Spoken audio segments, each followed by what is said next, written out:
கருவாட்டு குழம்பு இப்போ செய்யலாங்க. வாங்க வீடியோக்குள்ள போகலாம். குழம்புக்கு தேவையான பொருள் பார்த்திங்கன்னா வெங்காயம், பூண்டு வெட்டி வச்சுருக்கோம். அதுக்கப்புறம் தக்காளியும் கட் பண்ணி வச்சுருக்கோம்.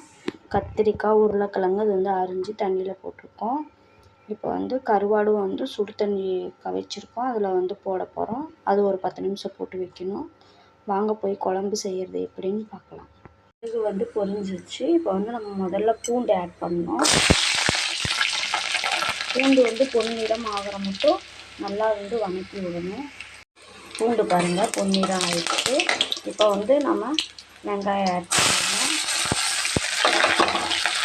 அது நல்லா கோல்டன் ப்ரௌன் ஆகிட்டு நல்லா வதக்கணும்.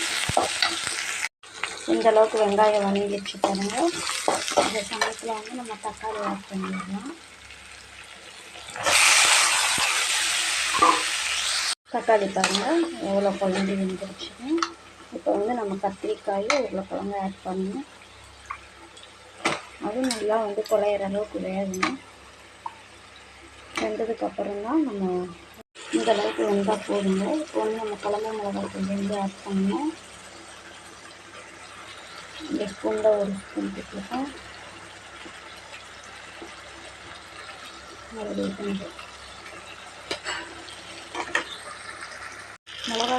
மிளகாத்தூள் நம்ம போட்டோம்ல, அது கொஞ்சம் எண்ணெயில் கொஞ்சம் வணங்கணுங்க. அப்போ தான் மிளகாத்தூள் வாசம் அடிக்காது. இப்போ வணங்கிடுச்சு. கொஞ்சமாக தண்ணி ஊற்றிக்கலாம். தண்ணி ஊற்றி கொதிக்க வைக்கலாம். இது கொஞ்சம் குழம்பு மிளகாத்தூளுக்குள்ளே கொஞ்சம் காய் வெந்தோன்னா அதுக்கப்புறம் புளி ஆட் பண்ணலாம். குழம்பு பாருங்கள் எவ்வளோ கொதிச்சிருச்சு.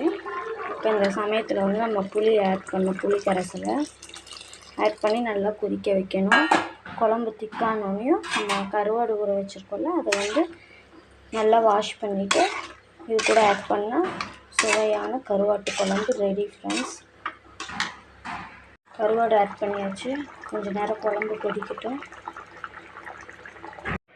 கருவாடு குழம்பு தயாராகிடுச்சு ஃப்ரெண்ட்ஸ். இந்த வீடியோ பிடிச்சிருந்தா லைக் பண்ணி ஷேர் பண்ணுங்கள். பெல் பட்டனை கிளிக் பண்ணுங்கள்.